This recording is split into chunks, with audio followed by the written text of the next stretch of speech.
FXX presents It's Always Sunny in Philadelphia. The following program is rated TV MALSV. It contains strong language, sexual situations, violence, and nudity. It is intended only for mature audiences. Whoa, this is freaky. Oh, hello there, Frank. Hey, who said that? Over here. I heard you've been a grumpy, gussy Christmas grouch.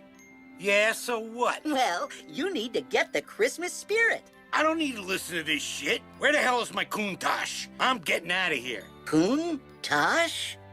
Yeah, it's a Lamborghini, shitbird. You ever heard of one? What the hell was that, you little green bitch? Christmas is a time for joy, for every girl and every boy. Rich or poor, old or young, the Christmas spirit's in everyone. But you'll miss out on all the fun, 'cause you're not nice to anyone. A grumpy, gussy Christmas grouch who hides out in his couch, watching his roommate pounding off, pulling fake outs, pulling pranks, gives your friends the Christmas cranks. And this is how they will react when they finally crack.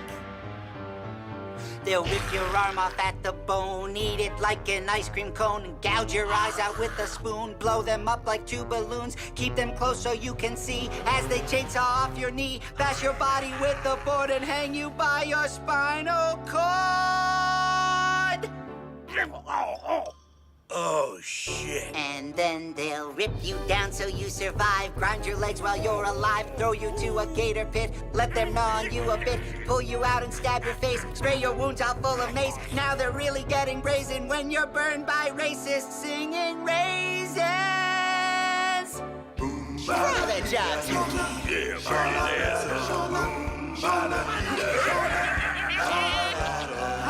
But it's not too late to make amends with your family, with your friends. All you really have to do is get the spirit. Get the Christmas spirit. Get the Christmas spirit inside you. Goodbye, folks.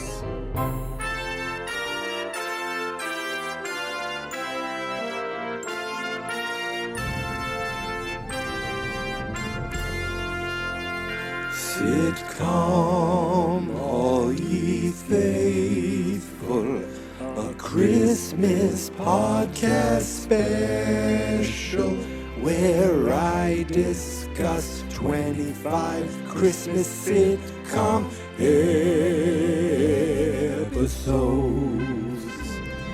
Please come and listen every day until Christmas. I'm sure we'll feature Fonzie, the Bradys, and Steve Urkel, Dunder Mifflin, Mayberry, and definitely Alf. We'll definitely talk about Alf.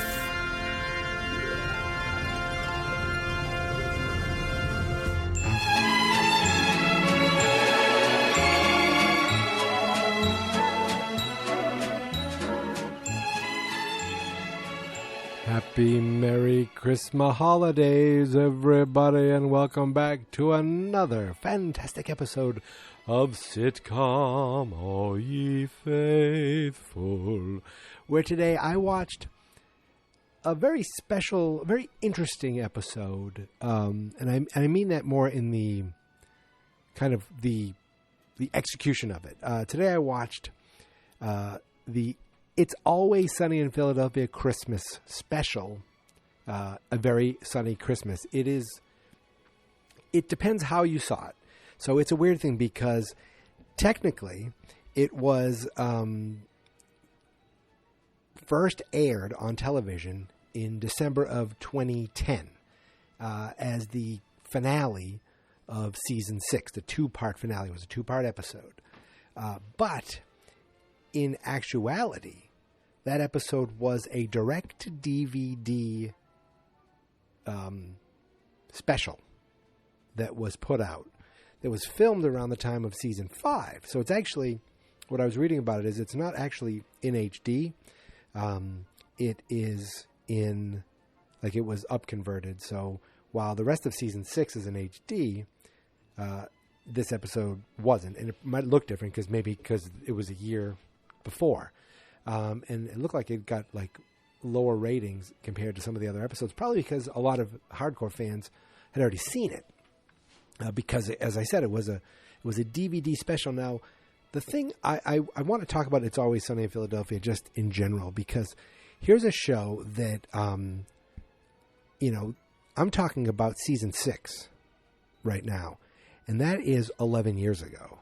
And right now, we're getting ready for season 15. I shouldn't say we're getting ready. Season 15 is here in It's Always Sunny in Philadelphia. Like, it is incredible.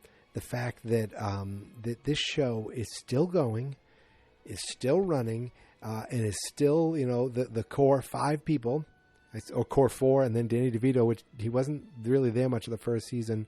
Then Glenn Howerton was kind of not around as much. Was it season 13 when he was doing his other show that I love, AP Bio?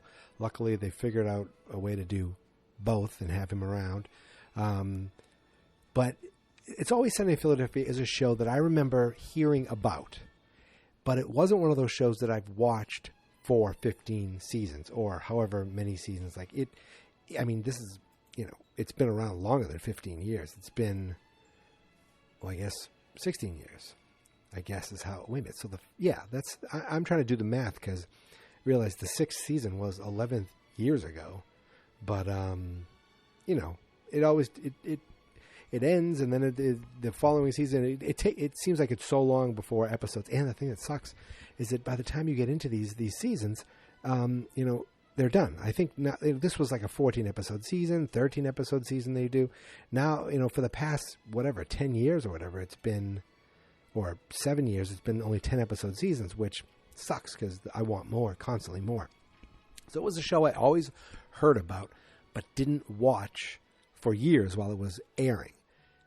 Then I finally started, I think I was doing literally the DVDs from Netflix, getting the DVDs in the mail, and then watching them on my train ride to work. I was doing a train ride every single day into work, and I would watch them on one of those portable DVD players. I mean, now everything's on your phone or your tablet, but before that, physical media. And even that was futuristic. Like, wow, I have a portable DVD player. I can watch television programs on my, that's how I watched a lot of Curb Your Enthusiasm, The Wire, and getting DVDs is how I watched Sopranos.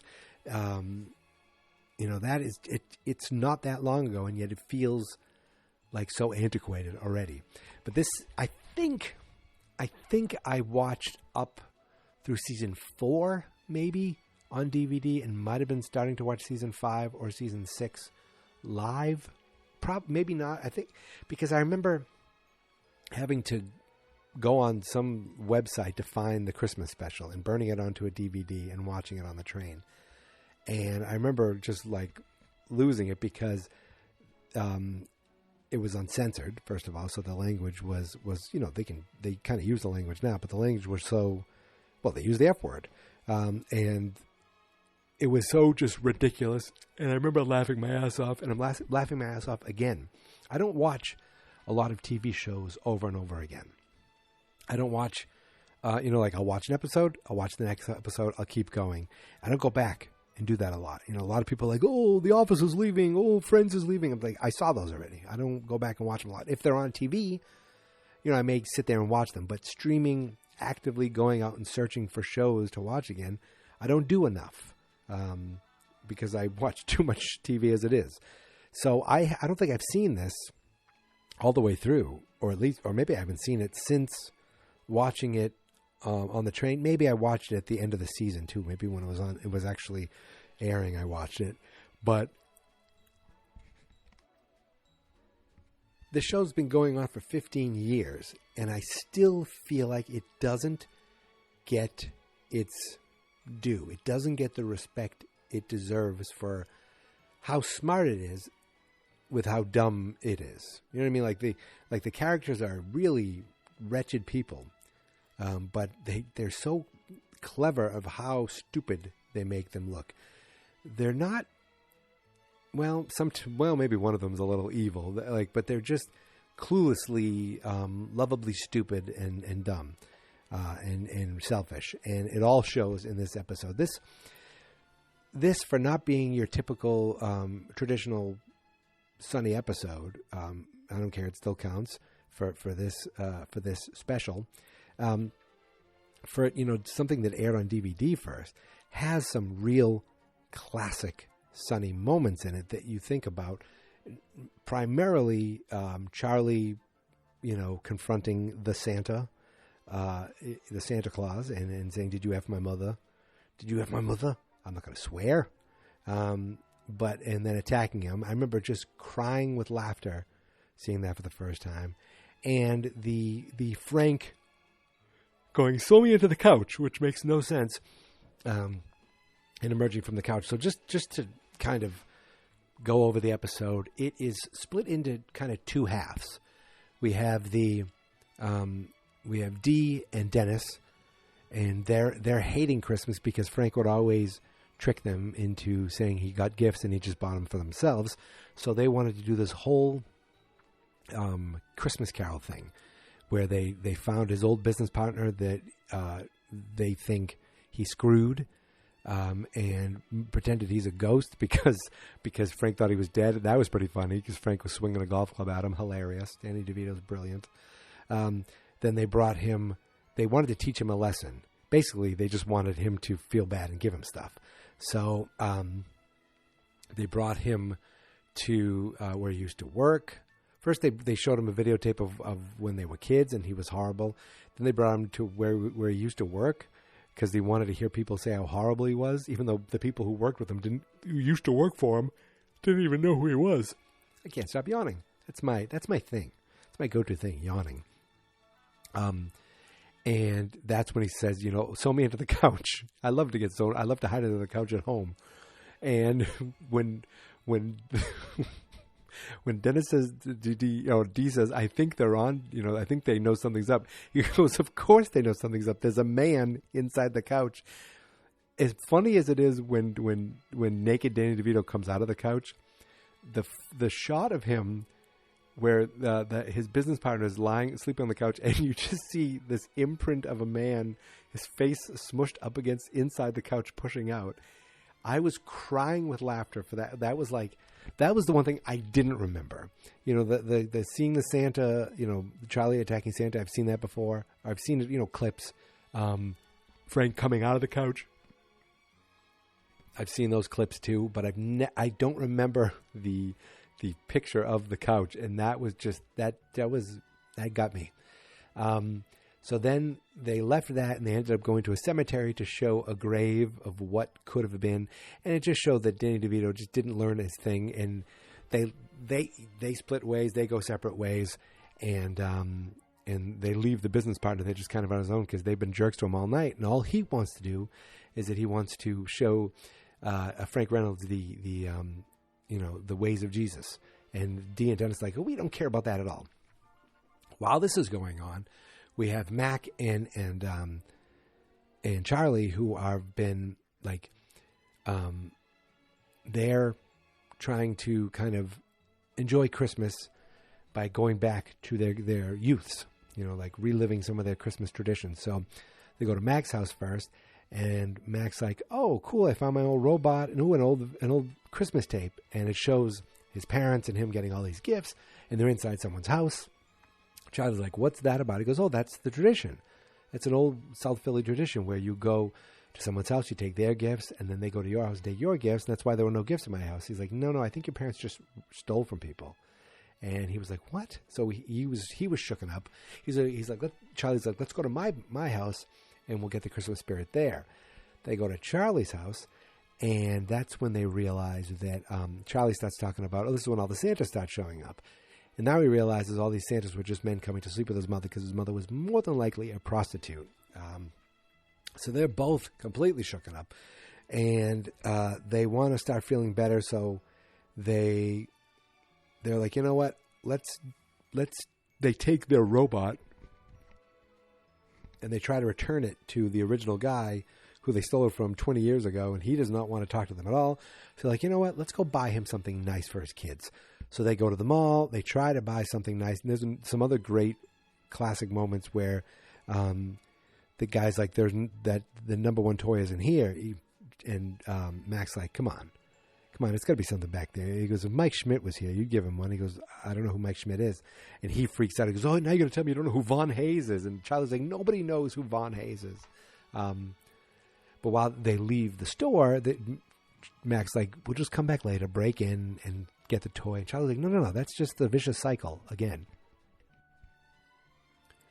And then Charlie's like, "Come on, you know what we got to do? We just got to go, relax." And then he sees Santa, and he just goes like blank. He cuts through the line of all these kids waiting to see Santa, sits on Santa's lap, and that's when he's like, "Did you F my mother?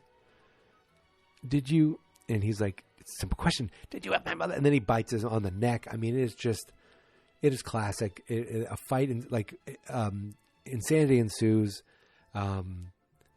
Mac accidentally elbows a woman, knocks her out. They just break out of there, run as fast as they can, get out of there. Kids are freaking out, crying, screaming. Santa's running for his life. He's bleeding. They get away. At the end of it all, they're like, "We hate Christmas. This is all done. Don't worry about it. Who cares about Christmas anymore?" And then they get a phone call that Frank is dead. So they go to the hospital to ID the body, and Frank's like, "I just told you that because I didn't want you wouldn't come, but I want to tell you." He goes, "I couldn't." So he got a Lamborghini for himself. That was like the way the show started.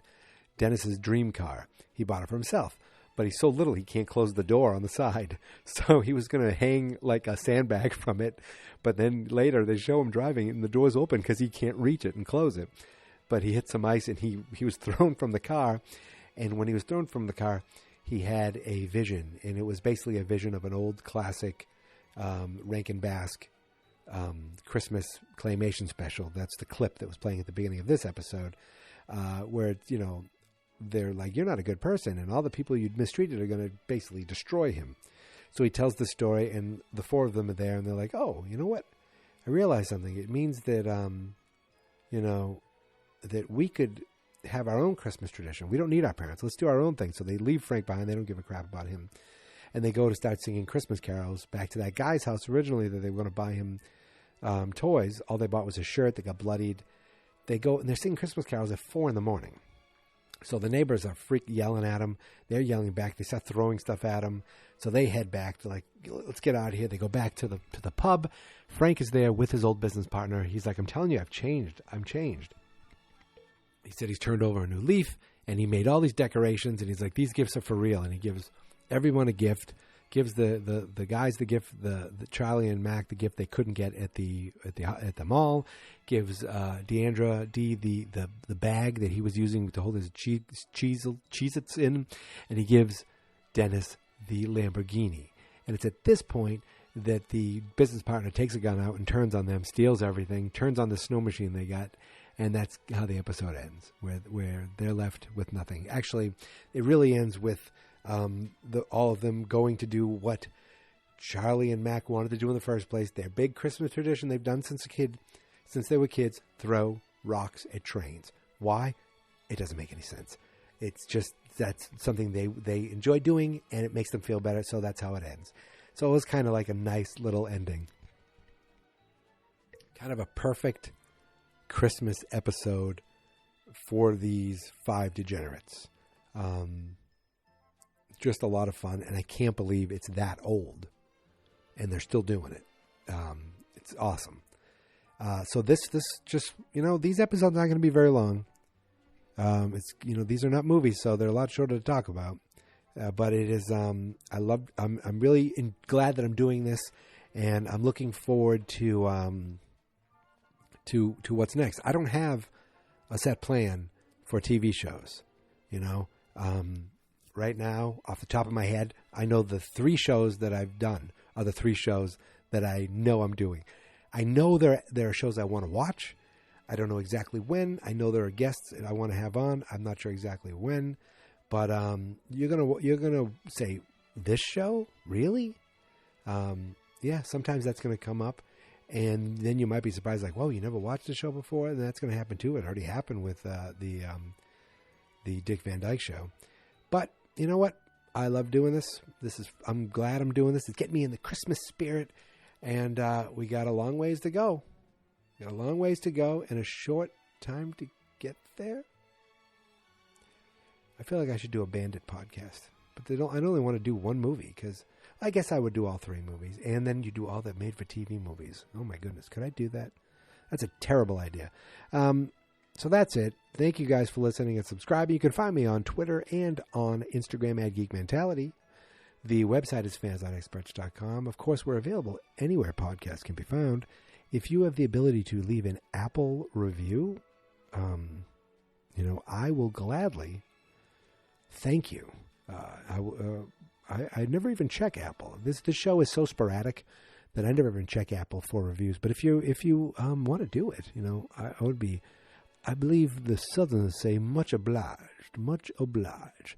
So that's it. I'm done. Until tomorrow, my friends. Here is my theme song. This is my podcast. I made it. Geek Mentality's what I named it. And I think you should listen and subscribe. 'Cause I'm kinda funny and awesome. I think that I'm worth your time, and I'm kinda handsome. My mom says, please listen and please subscribe. At least listen to this episode. Fans not experts.